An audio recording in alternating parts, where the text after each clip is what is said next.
Yes, good morning, officers. Time for weekly current affairs. ఈ వీక్లో important matters అని ఒకసారి ఫాస్ట్గా చూద్దాం. We'll look at all the important matters. And analysis has been given. So look at the explanation and then look at the notes. I clearly mentioned what are the important points with respect to prelims as well as for mains. So it's better if you go look at all those things and then do your analysis. So let's start with today's first topic. So what are these rare earth elements? And recently there was big news on rare earth elements. So every week there is a news on rare earth elements, so it's better if you upgrade yourself, update yourself with respect to every news article which pops up in the newspaper. So keep that in mind and let's have a small analysis. The article fundamentally talks about what are these rare earth elements. I've clearly given what is the periodic table for it and everything. And then what is mining activities, and then everything has been clearly mentioned. So if you are able to mention those points, I think it should be more than sufficient. So that notes is exclusively for your mains. Now let's look at the analysis part. So what does the analysis say?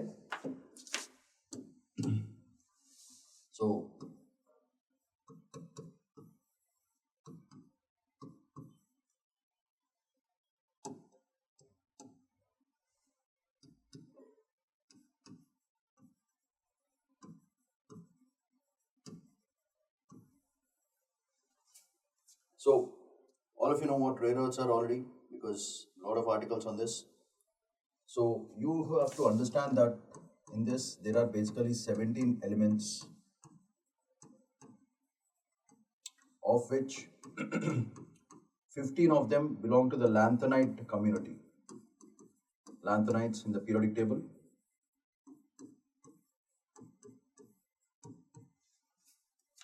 Of them belong to the lanthanide table, and scandium and yttrium.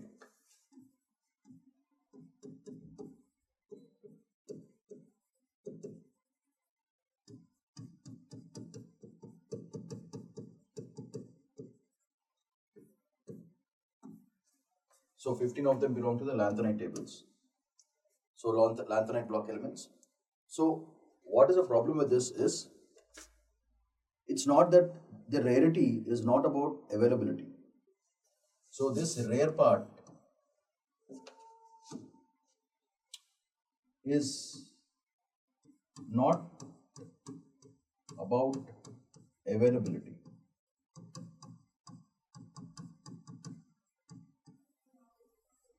It's not about this. Then what is it about? Why is it called rare?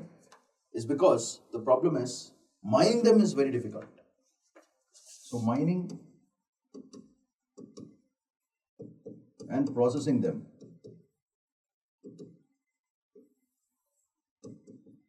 that is difficult.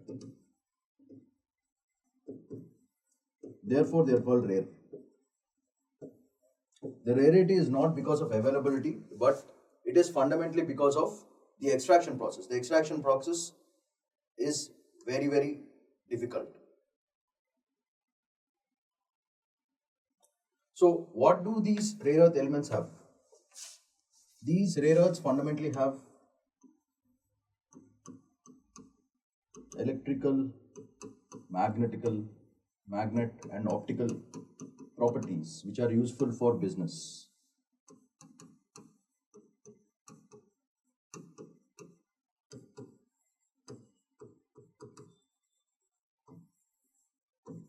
That is the reason they are costly, they are available, their processing becomes rare, and they are useful because they have electrical, magnetical, radioactive as well as optical properties. So because they have those properties, they are very, very useful, and since their extraction becomes difficult, they are costly by nature, they are expensive by nature. That is what you have to understand. So why rare earths? That is the reason all the countries focus right now, because the future is all energy transitions. All these countries want these rare earths because a small piece of it is sufficient to literally take care of a lot of energy requirements. So that is what is happening with respect to this. So that is what you have to clearly understand about rare earth elements as well as critical elements. That is the first thing that a UPSC student has to actually understand. So why these are very, very useful? As I said, this business is about future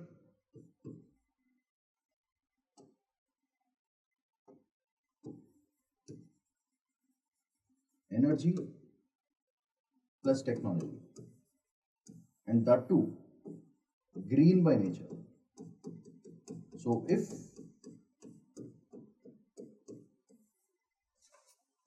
you want those green energies and green technologies, you require all these elements, and that is the reason why. So why it is very important? Because small amount also is sufficient. Small amount gives big result.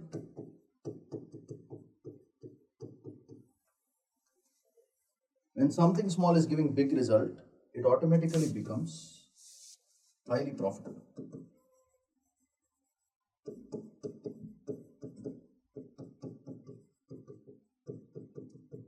So when it is highly profitable, all the business enterprises, all the countries would want that. That's a simple logic there. So this part, I think every UPSC guy, person is going to understand that. So where are they utilized? EVs.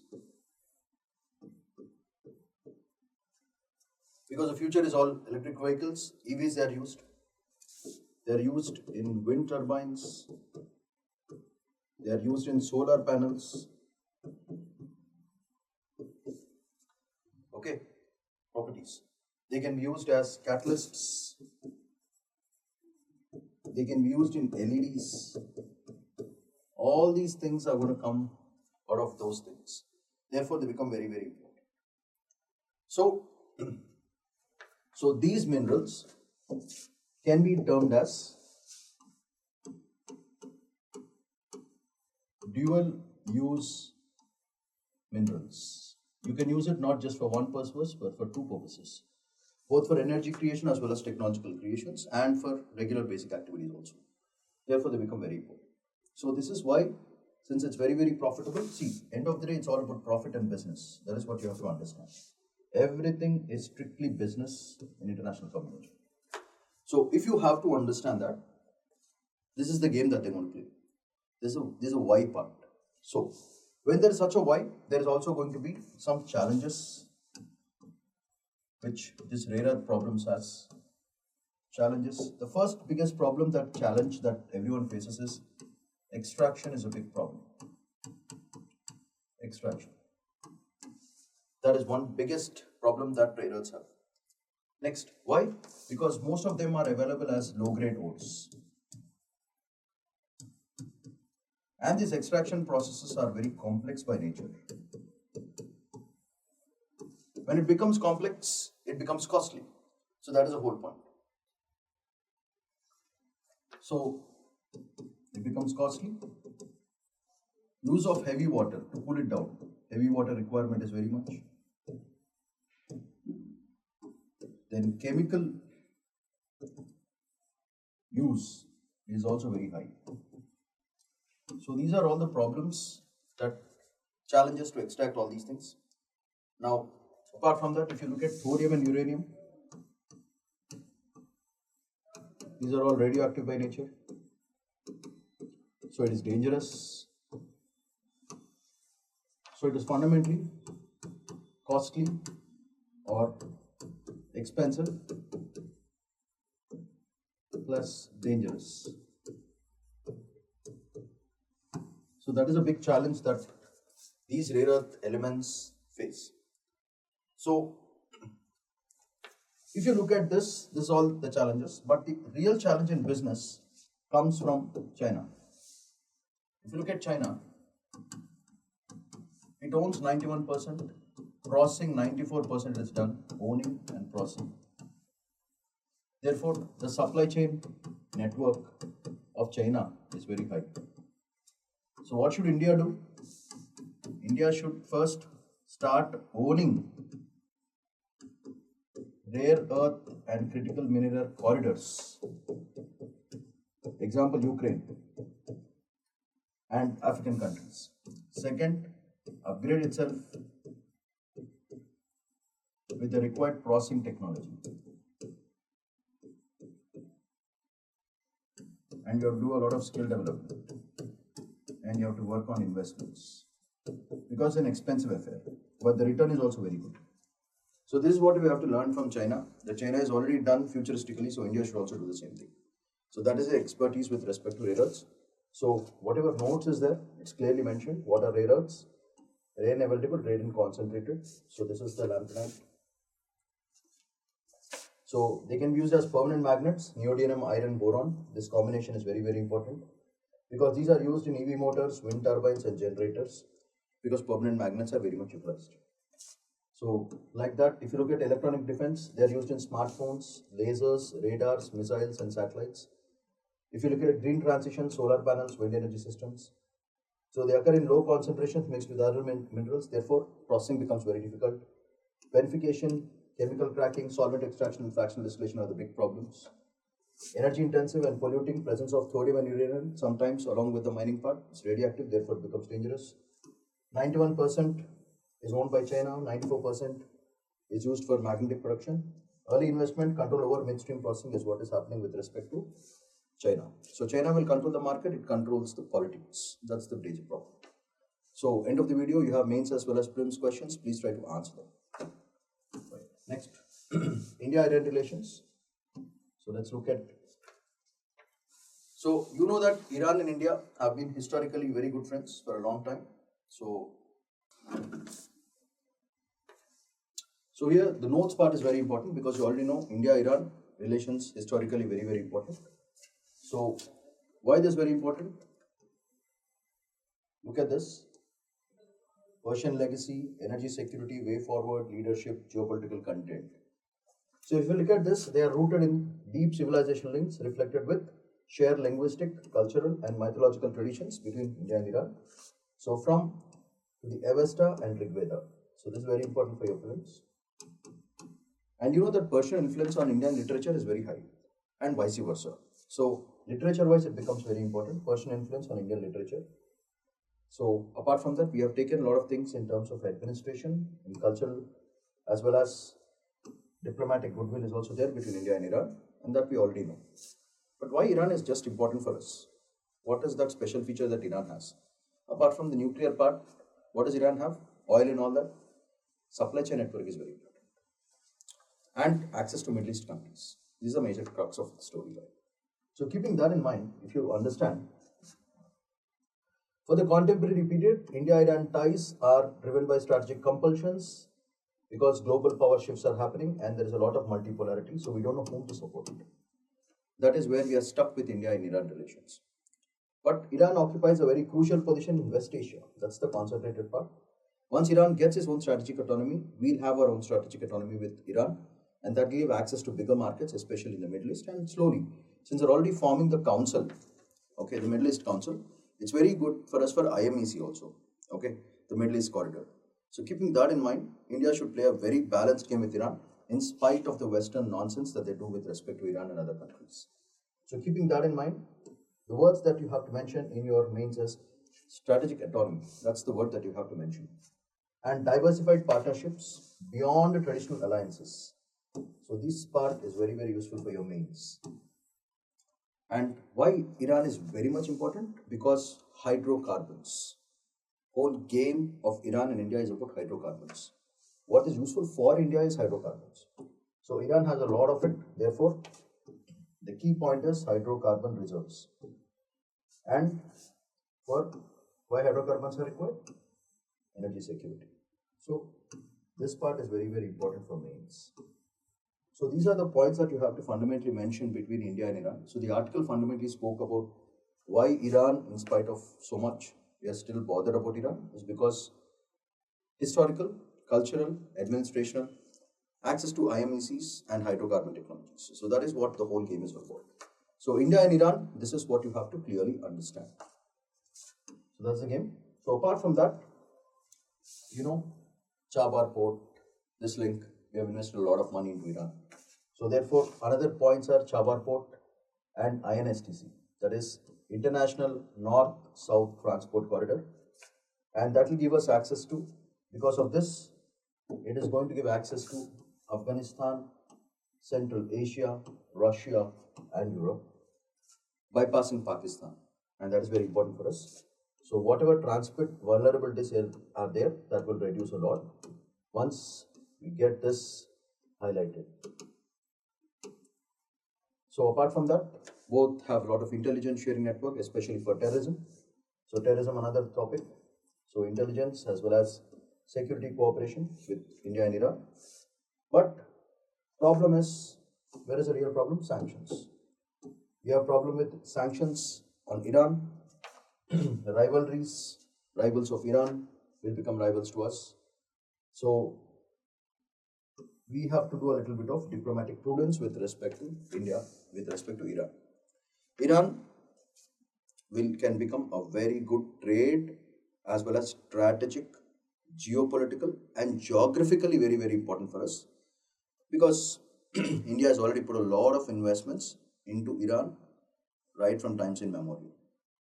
So therefore, Iran becomes a very, very important strategic partner. So therefore, the major points that you have to remember: the INSTC, then INSTC, then access to Afghanistan, Central Asia, Russia and Europe, and the concept of transit vulnerabilities have to reduce. So terrorism problem, intelligence sharing and security cooperation, rivalries, sanctions and diplomatic prudence. So apart from that, you have to mention about hydrocarbon game. That's another thing that you have to clearly mention. So end of the video, you have mains and prelims questions with respect to India and Iran. Please try to answer and send it back. Right. Next important topic, the concept of Pragati. Pragati is fundamentally about e-governance, and the PM has said, please put Pragati portal and dashboards everywhere in all the states, so that it becomes very easy for us to do good governance. That's the angle of Pragati, in simple words. So what is Pragati? And some details about this is very important, because if you look at it, you need to understand why Pragati is very important.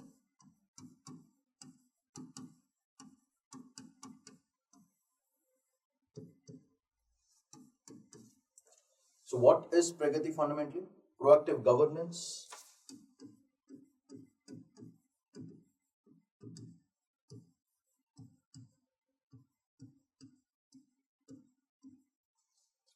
it's proactive governance and timely implementation.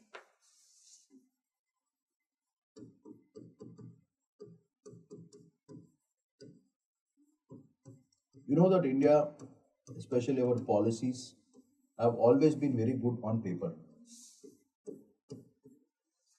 They've always been very good on paper, but the real problem has always been with respect to the implementation levels. Coordinated effort. State does something, center does something, both of them will become rivals.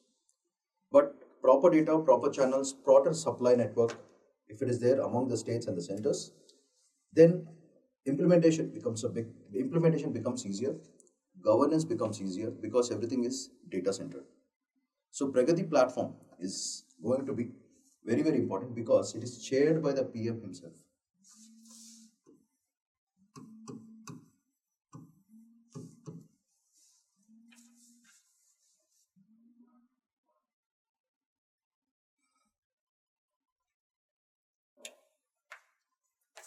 So what is this? This is a PM chaired digital review system.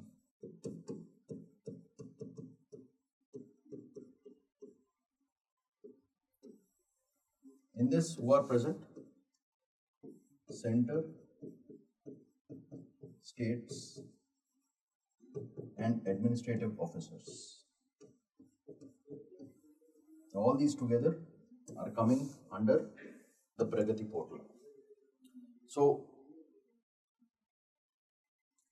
what is the mission of this Pragati? To generate outcome or result oriented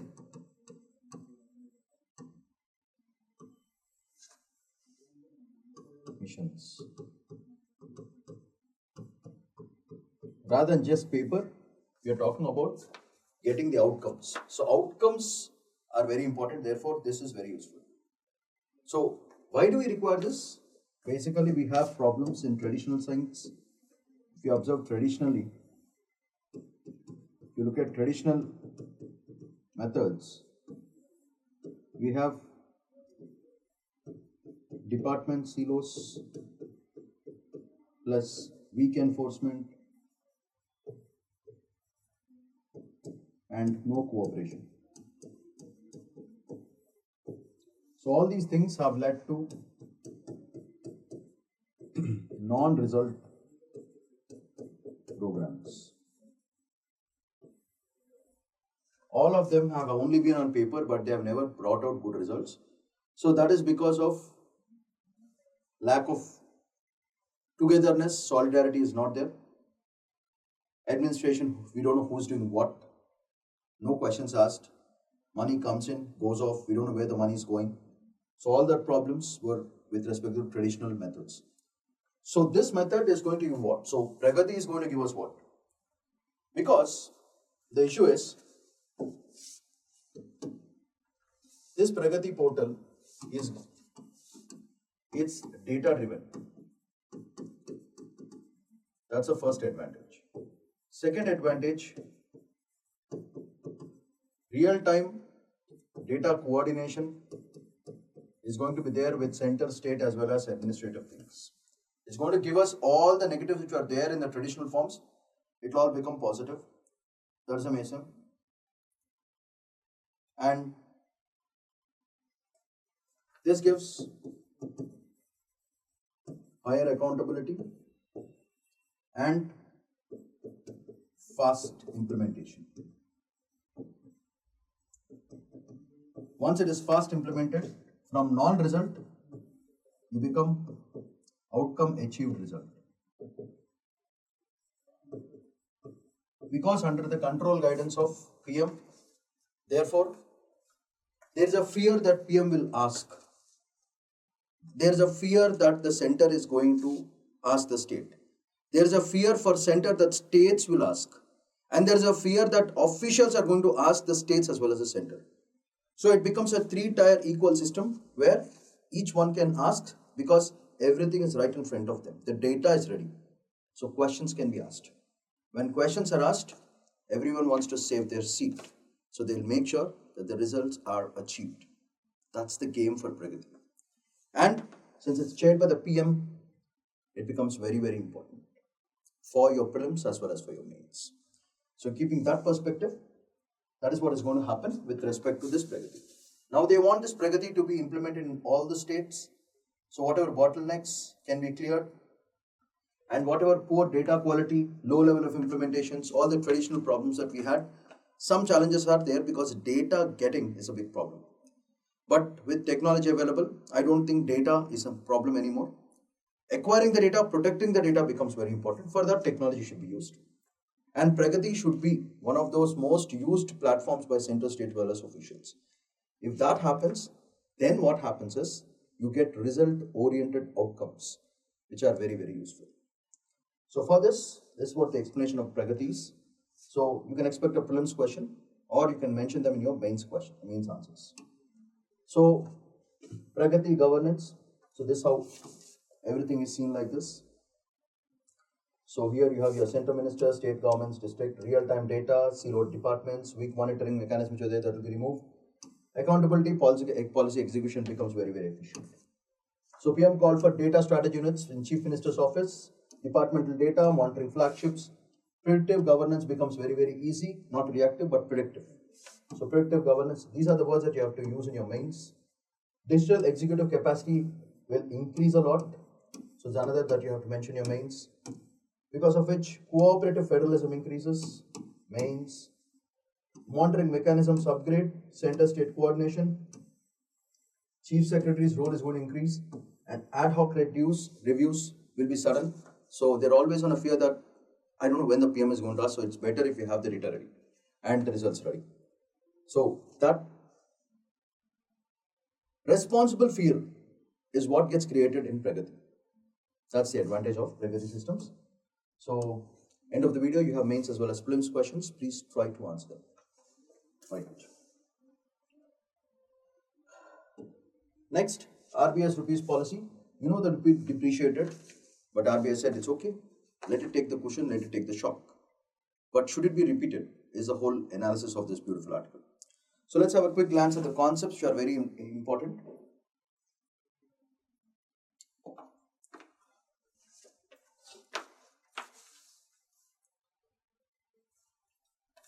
So I've given you the notes, what happens, volatility, what can happen in everything. Notes has been clearly given to you. So that's not a big problem. Let's look at the concept of it and let's have a quick analysis of those also.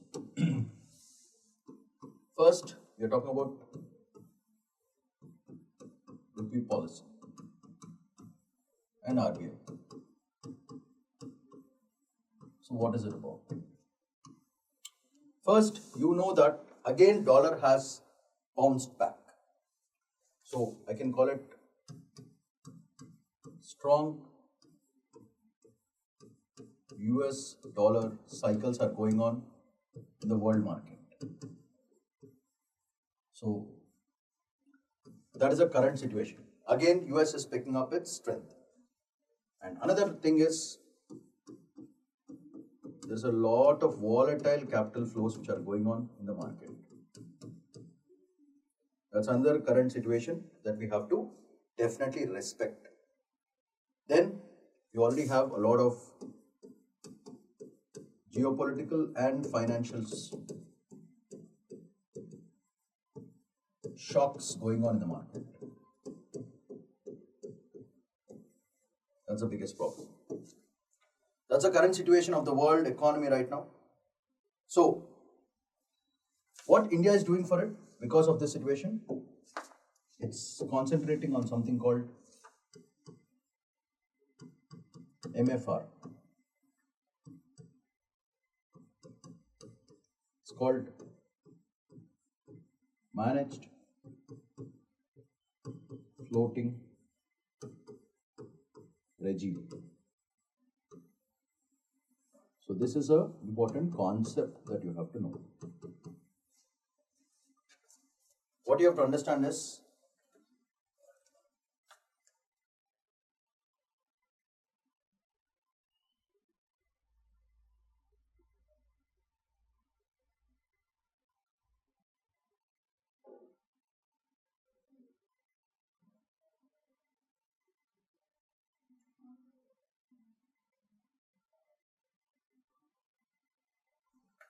so what RBI has been doing is about the managed floating regime. So what is this managed floating regime? It's very simple. Exchange rates, whatever are there,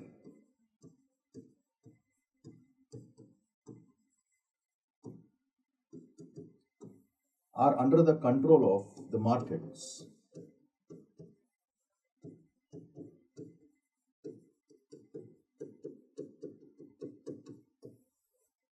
But when things become bad, the central bank will intervene and control. So that is what RBI has been doing with respect to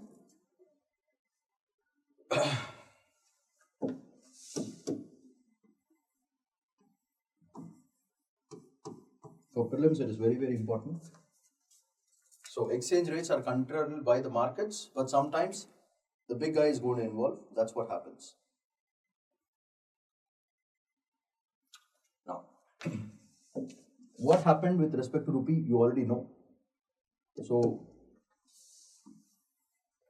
to make sure rupee value is sustainable, we have spent a lot of forex reserves.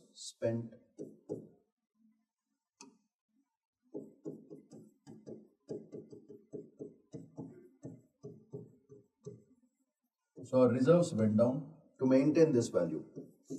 That's one thing that RBI has done. Okay. Next, we have too many administrative controls for this. So this became not complementary, but it became a little bit negative. And our external adjustment programs were uncertain.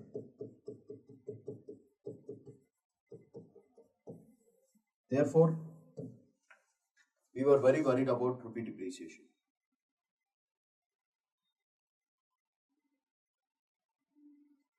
And apart from this, we had a problem of a little bit of higher domestic inflation was also there.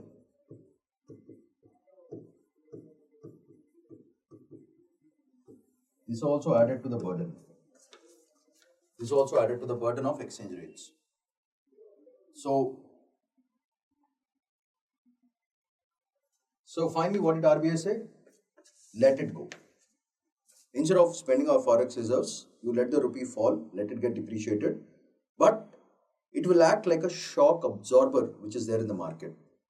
So rupee depreciation this time was not taken as a negative thing. It was taken as a situation of shock absorber.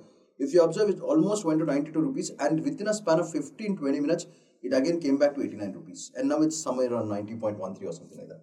So it was a good shock absorber is what the RBI said. So RBI finally decided, should this be repeated? Yes, at some point of time, it will be repeated. But the whole game is just we have to design policies and market analysis in such a way that this kind of policy will not be repeated the next time, because value depreciation of your currency is not good for business.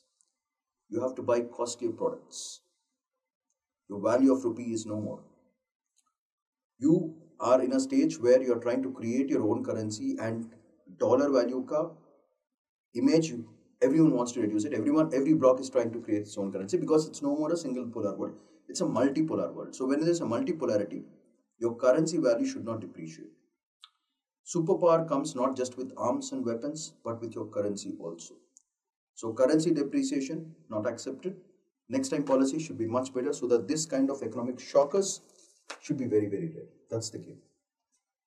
So for this, rupee management under global volatility.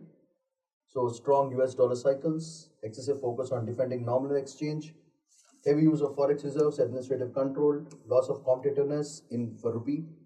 So very smooth-led misaligned exchange rates were going on. So REO revaluation earths, export manufacturing competitiveness reduced, US-NDR relation not good, intervention with discipline, curb excessive volatility, fixed rupee levels, signal strengths, and policy credibility comes from rules-based discretion, but not just volatile decisions or ad hoc decisions, is what the analysis of this beautiful article was. So end of the video, you have prelims as well as mains questions. Please try to answer them and send it to us.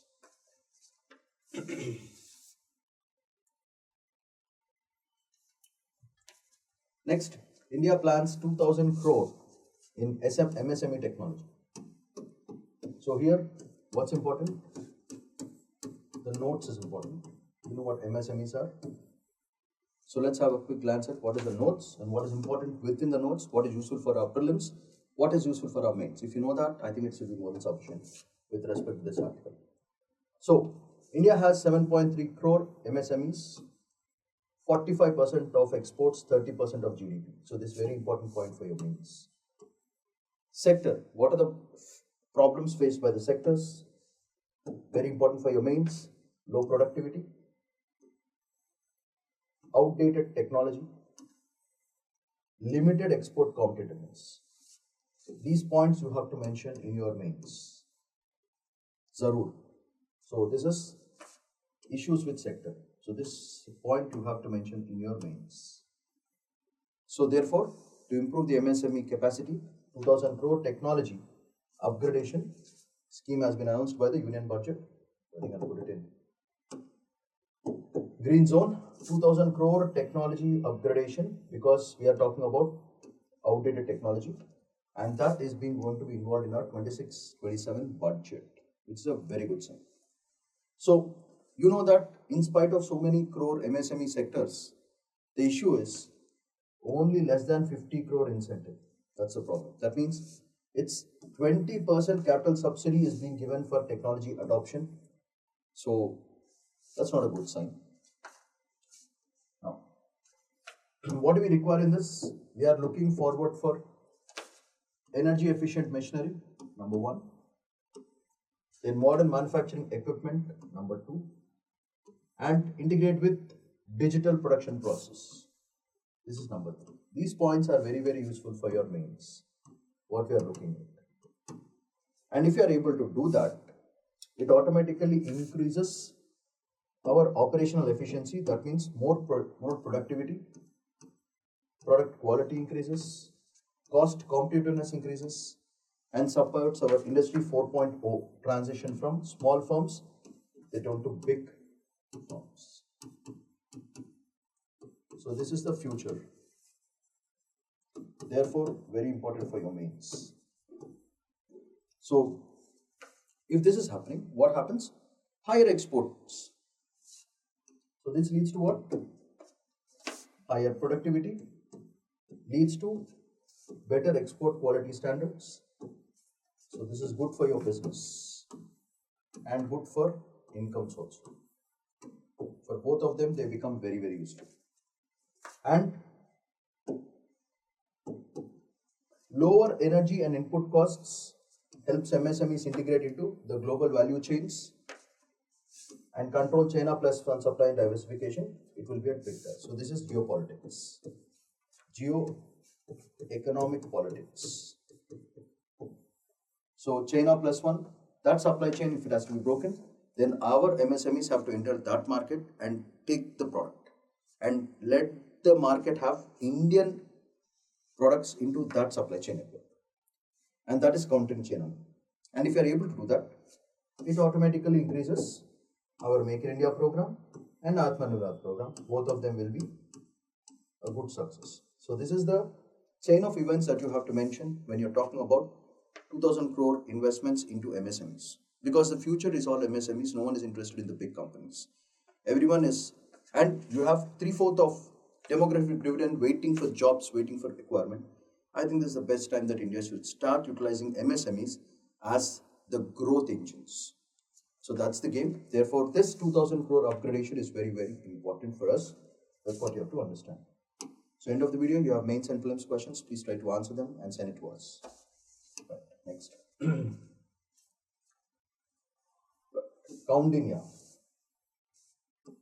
Indigenous naval vessel, very important for your prelims.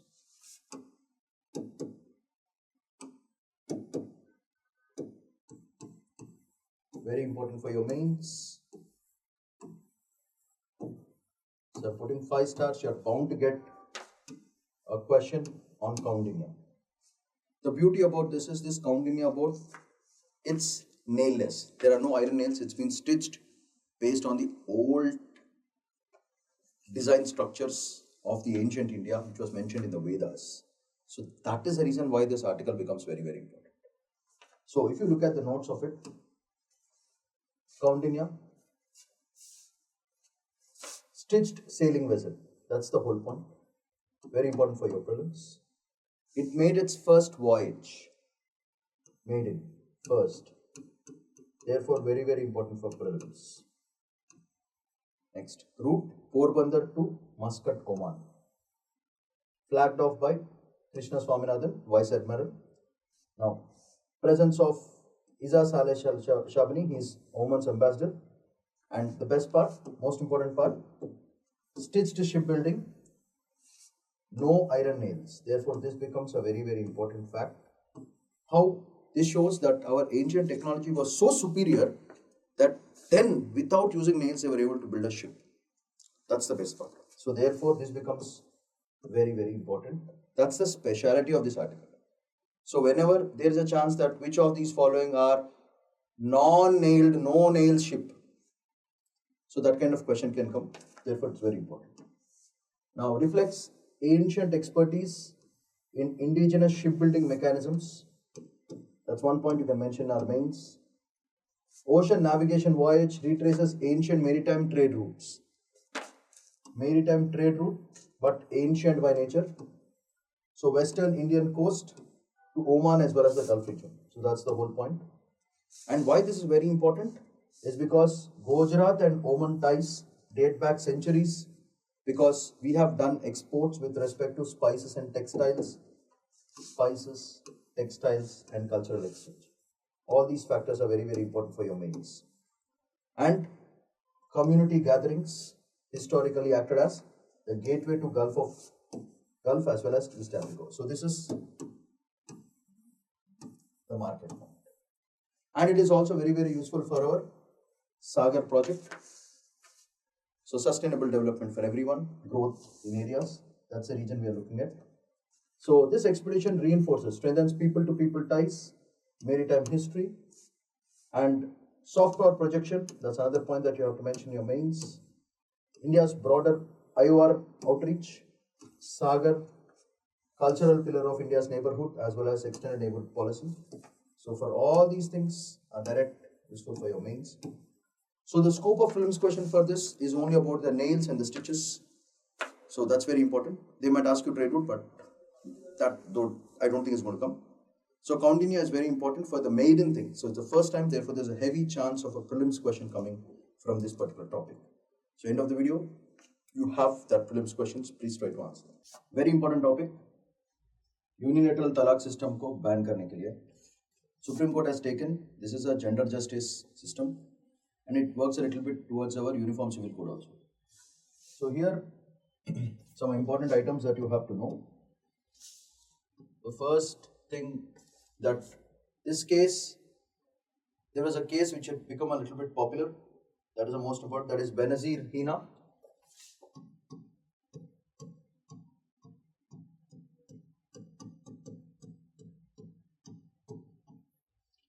So Benazir Hina case versus the Union of India.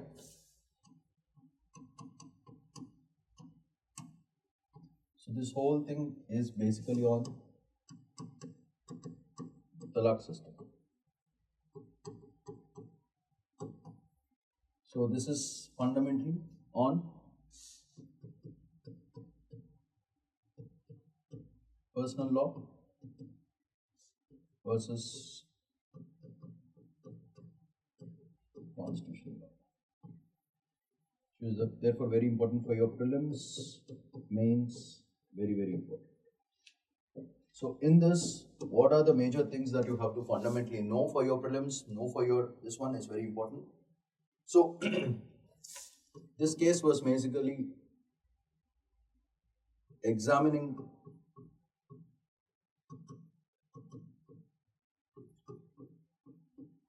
the Talaq-e-Hasan system. It is majorly concentrating on the Talaq-e-Hasan system, where it is all administrative procedures, personal laws and all these things. So that is the first thing about the Talaq-e-Hasan things. So the decision that was taken was, once the talaq is given, major constraint according to the Supreme Court, 3 times in 3 months. Once the 3rd hearing is given, saying that it's done, it's done. That is final. So the 3rd time becomes the final decision. The judgment may be positive or negative, it doesn't matter. But for the divorce systems, the 3rd time, once the court says gaya, it's gaya. Or naya, bolto naya. It's like that. So what was the problem with the previous systems is what we have to understand.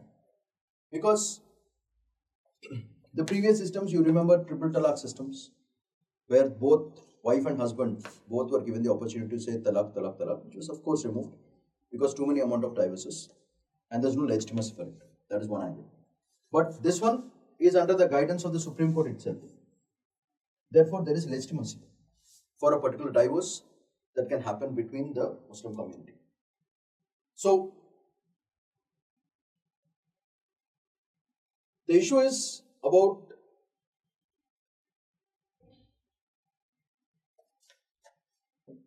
a fundamental issue that has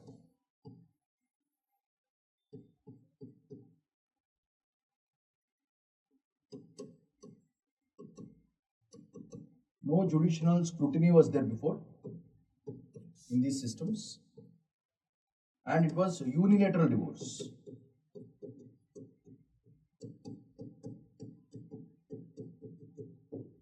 So that has been converted like this. That is what we have to fundamentally recognize from this. So first, in this, if you have to understand this, you have to get back into the Quranic way of understanding what a marriage is, what a divorce is and all that. Therefore, the words are very important for your prelims. So let's look at this. So of course, you know the major name, nikah, which means marriage. Second that is very important for this particular article is Mitakan Galiza. So nikah marriage, but what you have to understand here is nikah actually means it's a social contract. It's a contract.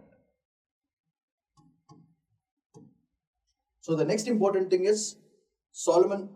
So it's a solemn covenant, which means Mitakan Galiza.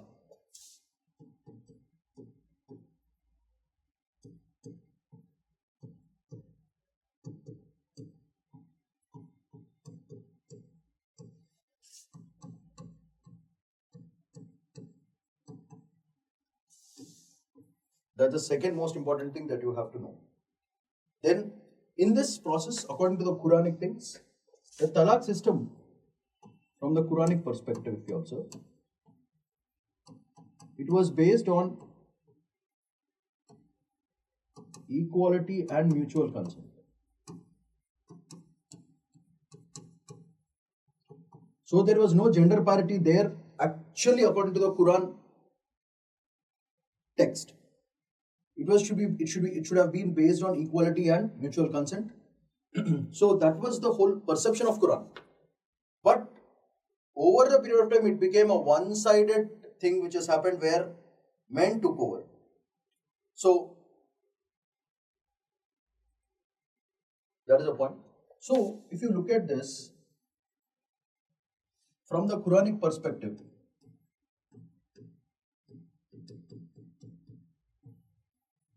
Quranic process actually, if you look at it, there were 4 steps to it. Okay. So, one valid talaq method.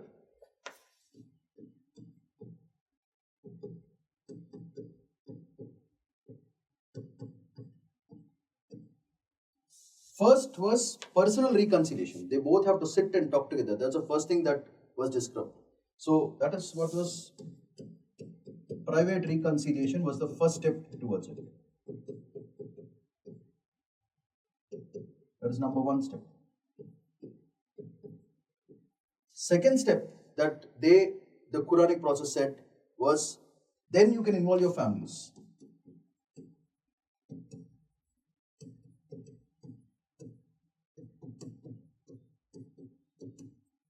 That was the second step. And then after the family arbitrations were also not working out, then the concept of single talaq was introduced.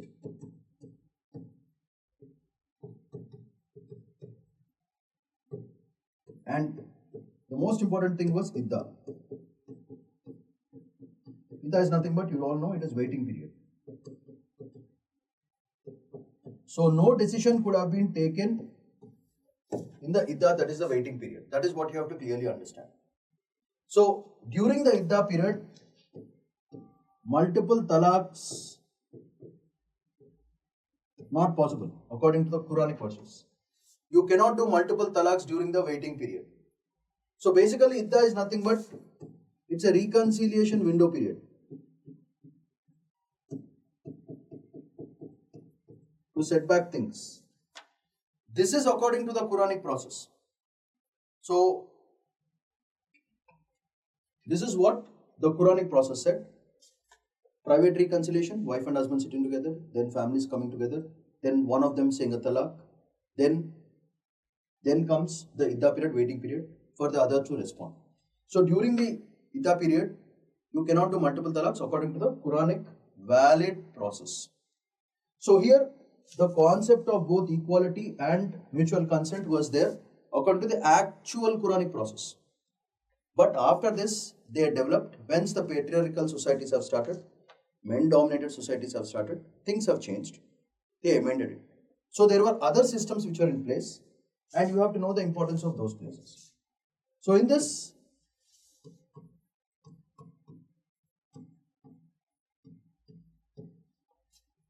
the first process which was very important was Talaq-e-Hasan.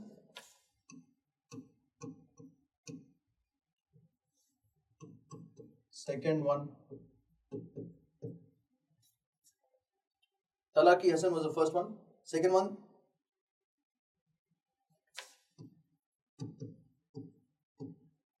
Viddat.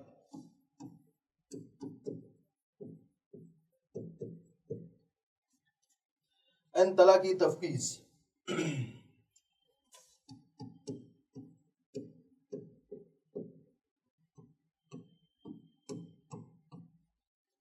So these were all the other talaq forms.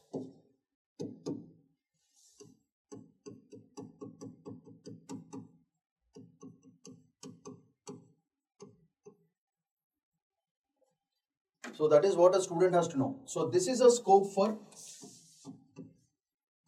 prelims question and match the following question. They'll give you the systems and ask you about these systems. That is very important. So tafweez fundamentally means it is delegated. Okay. And fundamentally that is the meaning of tafweez. And if you look at bidat, example preferences, instant triple talaq, all these came under these things. So all these finally turned out to be more men-centric. And that led to gender disparities. Therefore, all these processes did not actually follow the Quranic process or not implemented through these things. That is what a student has to understand. Therefore, Supreme Court said, since the gender disparity, which is leading to problems of Article 14, Article 15, Article 21, constitutional validity is being deprived because of this. Therefore, the Supreme said, let's not get into this. Let's follow the original Quranic process where that single method was there, where all the qualities of Article 14, 15 constitutionally which are provided to every citizen of the country are present, and will remove the other forms which is creating disparities among this, and this will bring a little bit of enhancement to the Uniform Civil Code which has existed. And for the center disadvantage, for the people, Supreme Court is helping them, and this kind of disparities in all these things, male-centric patriarchal societies, all these things will be gone, and whatever constitutionally was provided to the couple will be provided to the couple. Therefore, judicial involvement was also there. That is the guise of this whole beautiful thing. So, you know, Article 14, equality, Article 15 is about non-discrimination, Article 21 is about dignity. So, therefore, without actually making the UCC legal, the essence of UCC is being brought here. That is what we have to understand. So, they are not destroying the personal laws, they are following the personal laws. At the same time, they are following the national law. So, it's a good combination, and it's a good thing for bringing uniformity among all the religions, where end of the day, the couple must not suffer, especially the women and the children. So, that is the angle that you have to understand. So, therefore, this has a huge scope for prelims as well as mains questions coming in. Therefore, keep this in mind. So, whatever notes is required, I have clearly mentioned. So, everything has been clearly mentioned. Your work is to instant triple, tafweez delegated. So, patriarchal interpretations, gender asymmetry, all these problems will be completely lost, and it brings equality among the justice. That's the whole point. End of the video, mains and prelims questions. Please try to answer them. Next. DSA give notes for defense 79,000 crore. What is it purchasing? So, the purchases worth the 79 crore. So, purchases, what are the purchases they are making? So, therefore, in this article, the notes is very important. So, let's look at what are the important points useful for your prelims. So, first,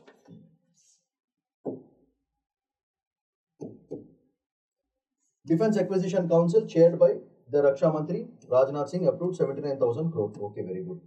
Where are they purchasing? For what they are purchasing? For the Army, Navy and Air Force. What are those things? Loiter munition systems, kamikaze drones. Next, low level lightweight radars. Next, long range guided rocket ammunition for Pinaka MLRS, multi launch rocket system. Next, IDIS MK2 integrated drone detection as well as interdiction systems Mark II के लिए, Mark II category.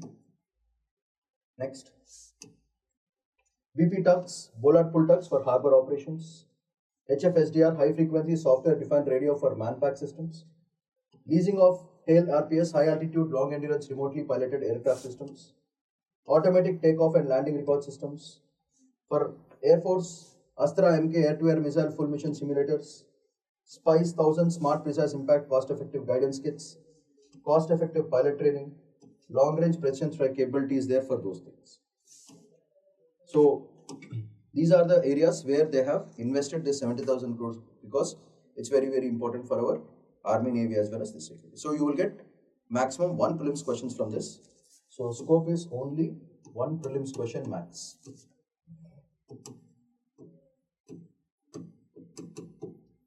That is what can be expected from this particular. They can ask you some of this, nothing else.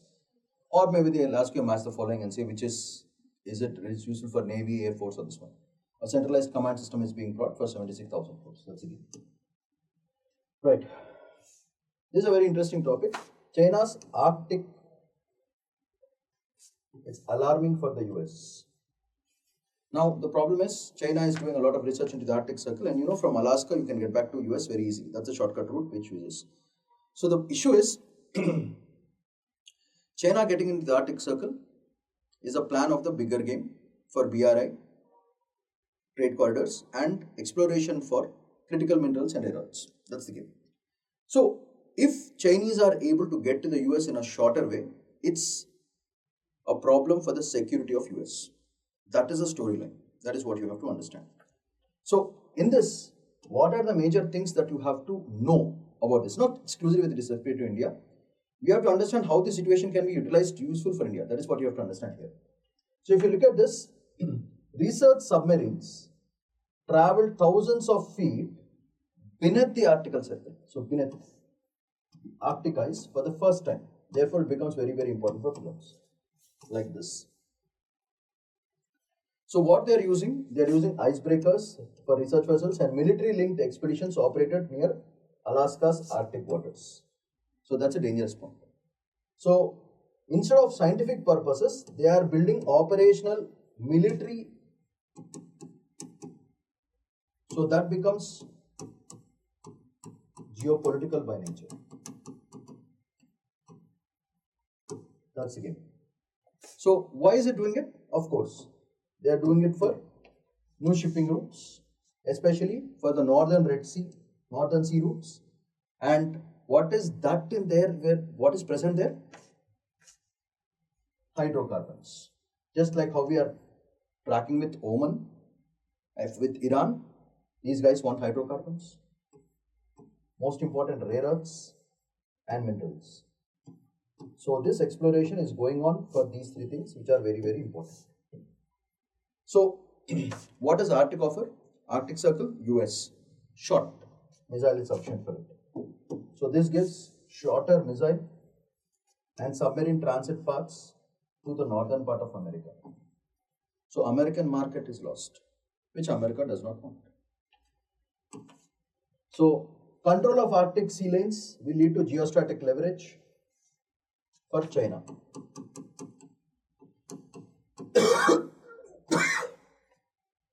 What is the term for it? Polar geopolitics. That is very important. This is very, very useful for your mains. Polar geopolitics. Submarine stealth, it increases. US early warning system will decrease. New strategic flank for US homeland security, big problem. There China will do a little bit of scientific research, infrastructure investment and icebreaker diplomacy will be the new things which are going to be there between US as well as China. So data dominance, resource access, strategic positioning against US alliances. So that is defense and security purposes. So once this starts, automatically this is going to lead to more dangerous things. Once these parts happen, this will lead to arms competition, environmental damage, government stress, especially on the Arctic Council. US will be a big problem and China will dominate. That's the biggest one. So India should see this also as an opportunity to be pro-US and control China and take a lot of it. That is very important. End of the day, it's business. You can't give China or the US some things which they want. You should snatch it and take this opportunity to move forward for those rare earths, hydrocarbons and all things. And because if they have energy security, we also have our energy security. So keeping that in mind is very important. Next, India-New Zealand FTA agreement. New Zealand has become very, very important. So therefore here also the notes is very important. There's nothing to explain. Some topics are very important for mains. Some topics are very important for prelims. Those which are important for prelims, notes is very important. I'm underlining things. Those become scope for prelims questions. Therefore, I'm underlining, so be careful. Here, shift towards high quality FTAs. Instead of FTA, we are going for high quality. So what is this high quality FTA? Why it is important is, we are looking for Indo-Pacific partner. Because 90% of the tariff lines have been liberalized for market access, for services and digital trade. That is very important. They are trying to bring in more IPR rules, labor as well as environmental laws. So for India, what is advantage? That is very important. For India, IT, textiles, engineering and tourism. This is what for India. For New Zealand, dairy, agri, exports and wine. So these two are very important for where the business exists. For IT, textiles, engineering and tourism, India will get an advantage. For New Zealand, for dairy product, agri exports as well as wine, it becomes a good market. India becomes a good market. That is the whole point. So, what is the strategic significance? Indo-Pacific economic footprint, supply chain resilience superly increases, rules-based trade increases. But the problem, where are the problems? Indian farmers will have less. Non-tariff barriers will create a problem between the businesses. So it's better to use safeguards. An MSA readiness and phased opening is what we have to do with respect to this. This is the future. That is what we have to understand from this India-New Zealand deal. So you have to understand this. And the whole world is moving towards FTAs, and please try to understand. Again, I'm telling you, FTA is not just an FTA.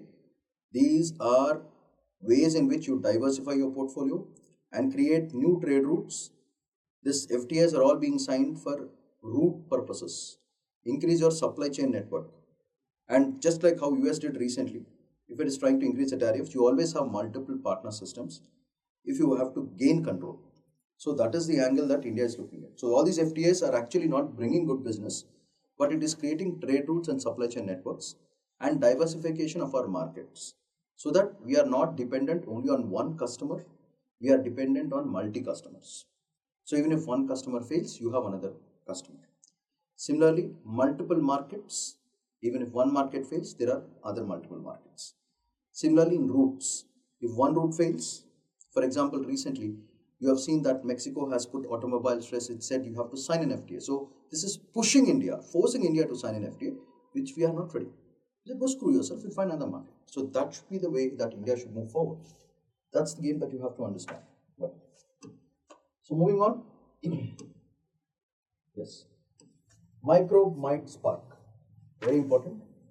This about gut intestinal ulcers. Very important, because in India, 76% of this people suffer from this. Therefore, SNT ke liye very, very important. So notes is also important, and the explanation part is also very important. That is what you have to understand.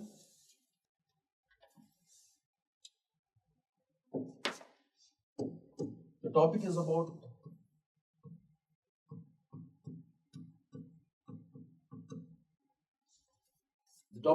ulcerative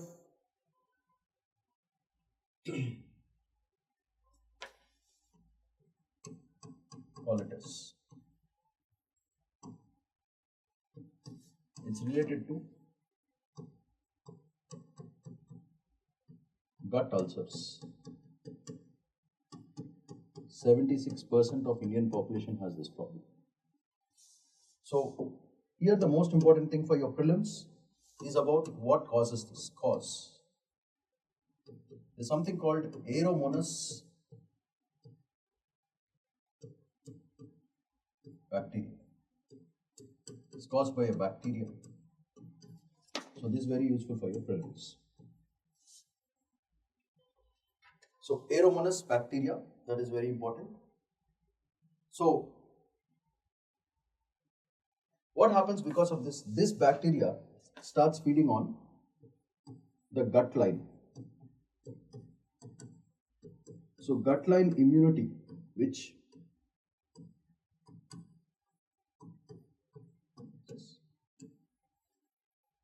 so your intestines has a lining, those linings get eaten away, and your immunity affects other body parts.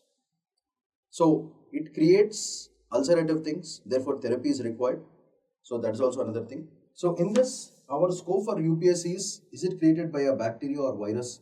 Answer is Aeromonas bacteria. That is the whole point for your prelims. So prelims ke liye, it is very important. Because lot of people get affected by this bacteria. Right. Next. What this bacteria releases is very important. It releases something called aerolysin.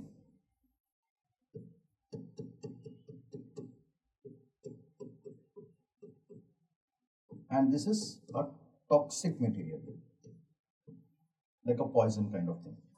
This bacteria releases this aerolysin, and the aerolysin creates, it attacks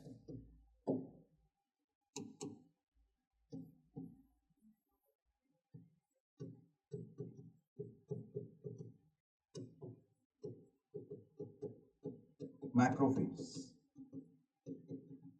So this is a scope of prelims question. This is a scope of prelims question.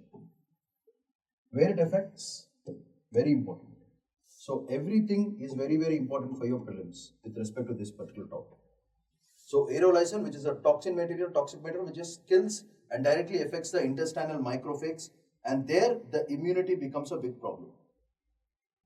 And because it attacks this macrophages, it creates a lot of swelling and inflammations.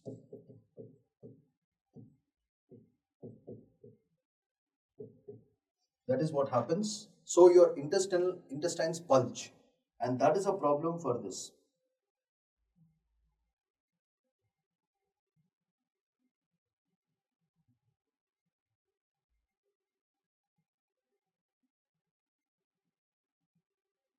So if you have to understand this fellow, Aeromonas, from a microbiome.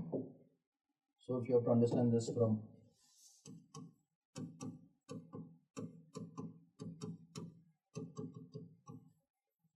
according to the microbiome theory, there are two kinds of guilds which are very important. The first guild is called foundational guild.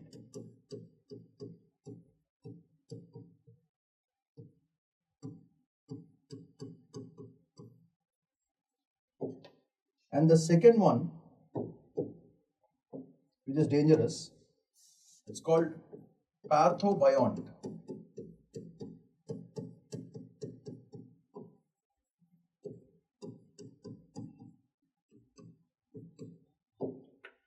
So these are the two guilds of those microbiomes which are very important. And here you have to understand, these foundational guilds are proactive, but they are microbes and useful.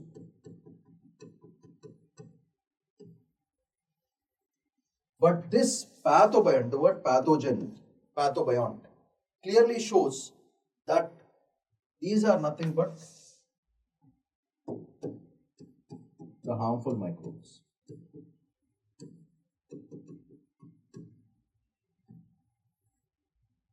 So your Aeromonas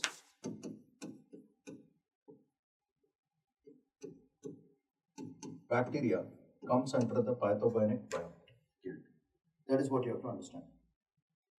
And these things just don't happen in humans only. It happens in both humans and animals.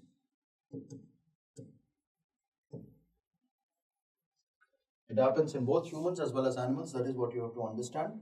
So existing drugs is only 50 to 60% chances to survive this. Very painful, creates a lot of digestive problems. So therefore,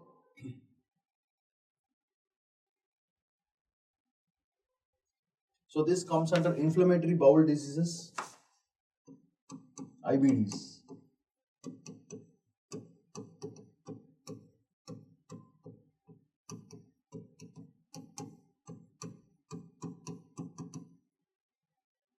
Very important. Lot of Indians suffer from these IBDs, bowel problems. So digestion problem, constipations, etc., etc. Therefore, heavy scope for a prelims question. One question will come, but you have to know this. So notes are cleared. Discovery. This happened in China, by the way. So mouse models, aerosol and exposure like this. So aerosol and deficient bacteria, no severe disease. Two competing guilds, foundational guild, protective microbes, pathogen, harmful microbes, disturbance expands pathogens and slowly that will become a disease. So end of the video, mains and prelims questions, please try to answer that. The most interesting article for this whole week is about E-yuan's interest paying leap. Either it will create a new market or it is going to destroy itself. So creating the Chinese digital currency. So this is a very important concept in economics, very important. So it's talking about Chinese e-currency. That means digital yuan, e-yuan. Now, here the most important thing that you have to understand is creation of something called CBDCs.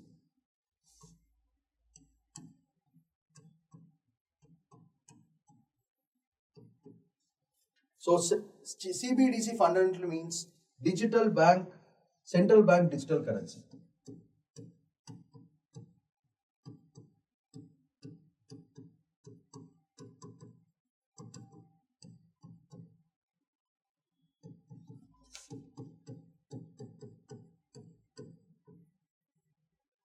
So it is backed up by the central bank. So central bank digital currency is what the whole point is, and this is issued by the People's Bank of China. This digital currency, these CBDCs are issued by the People's Bank of China. So what is the advantage? Normally when you save it in a bank, usually digital currencies never get interest. But from now on, if you invest into e-yuans, they want to make it, these CBDCs, into interest paying, just like your bank deposits. Interest paying digital currency. That is a key point. So this is very similar to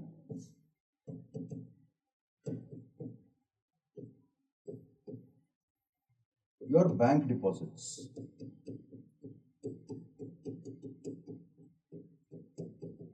This digital currency is not like cryptocurrency. Please very careful. Like Bitcoin. That is very important. So your digital currency, what they are trying to do is, it's not like your cryptocurrency, where cryptocurrency, the problem is the states don't support that. So for example, if I invest in cryptocurrency, it's my problem. It increases, decreases, all market completely. Market will decide how it goes. So if I lose the money, state is not responsible for it. But if you are investing in a public bank, government has responsibility of saving that money. Understand? So therefore, this is not like your cryptocurrency, but they are trying to convert this e-yuans as interest paying. That is the highlight point. E-yuan will become interest paying. It will pay you interest just like your bank deposits. You put your money in the bank gives you interest.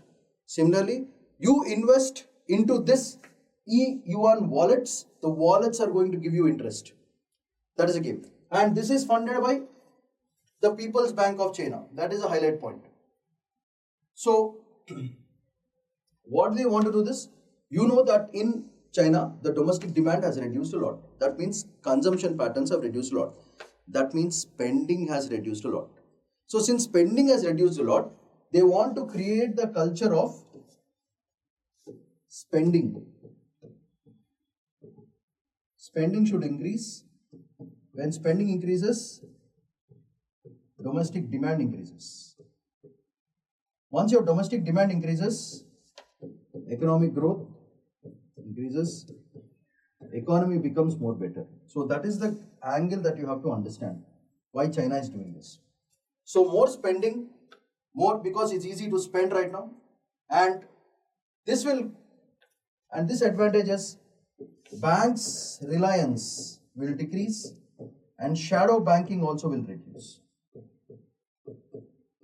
Shadow bankings will also reduce. So that is another idea which China is thinking. That is what you have to understand. So this is what the game is of the digital yuan. So because of this, your RMB value will increase, renminbi, currency of China, that will increase and its valuation will increase. That's the whole point.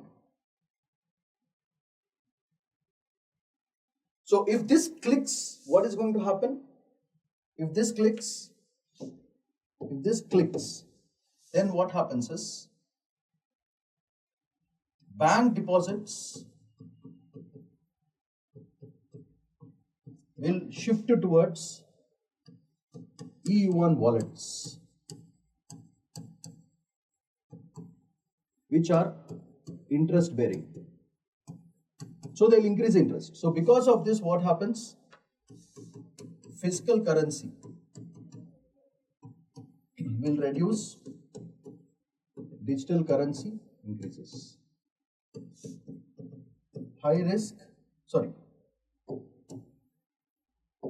Low risk, low reward.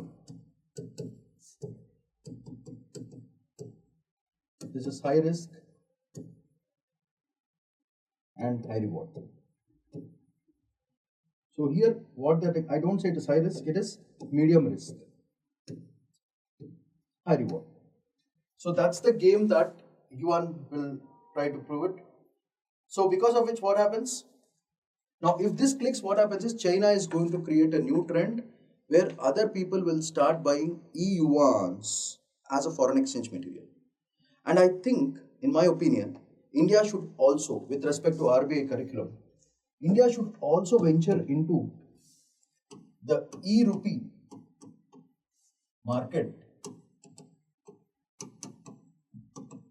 for digital things. But the only point that we have to be careful with respect to India is you allow only the buying part, not the selling part. If you are able to do that, I think it will not have a problem, because public money at risk is always a danger. Now, let's say yuan gets a hit, then all the Asian countries and the Latin American countries and the EU will start falling for that prey. And before China takes an advantage of this e-currency market, I think India should get into the e-currency market first and tap a market for it with RBI regulations and all that. So it's a very futuristic game that China started right now. If China is doing something, it has a plan for 15-20 years ahead. So India should also do this, is my opinion. So whatever is there, what is China planning? Commercial bank, shadow bank systems and all these things. Citizens may rush towards CBDCs, more easy. So that's what will happen. So the quiz time. So just look at the questions about rare earth elements, linked civilization, Pragati platform के ऊपर question, illustrates RBI policies, then MSME technologies, then Kaundinya के ऊपर question, then which constitution was primarily invoked in Supreme Court to invalidate triple talaq system, then Defense Acquisition Council के ऊपर question, then Arctic China, then New Zealand, India, then ulcerative colitis, and then e-yuan differs. So the key for all these things is provided to you here. Let's look at some mains questions. So why rare earth? Discuss India's mineral security strategy. Very important. Explain how the idea of linked civilizations illustrate with respect to India's bilateral trade with respect to Iran. Next, assess the feasibility and challenges. These are the words. How can data strategy units improve governance outcomes? That is what the whole point is. Exchange rate mismanagement, critically examine with respect to India's rupee policy.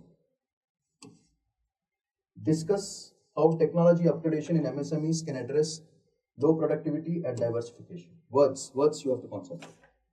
Next, explain how maritime heritage initiatives like INSV will improve cultural diplomacy and Pacific strategy. So on Coundinia, you can give an example. Next, examine the constitutional implications of invalidating the unilateral talaq with reference to the gender justice and freedom of religion. So you have to mention those and finish your answer. Large-scale DAC approvals, how does it align with India's objective of Make in India indigenization and strategic autonomy in defense sector? Very generalized question. You have to give a lot of examples. Next, analyze why China's growing involvement in Arctic region, US and its allies, what are the big problems? International relations, very important. Discuss New Zealand FTA in the context of trade security and Indo-Pacific region. What are the opportunities and the challenges? So words is what you have to concentrate on. Next, how does emerging research on gut microbia understand autoimmune systems and inflammatory diseases? So this is you have to mention about Aeromonas bacteria and all that stuff. Next, critically examine whether interest-bearing central banks, CBDC currencies like EU-yuan can transform global monetary systems itself. So that's a very futuristic question. So be ready for these questions. Please write the answers and send it to us. We at SRIRAM IAS Hyderabad. We want to help you out with your journey. So that's all for today. Shaman Paidikonola signing off. Goodbye.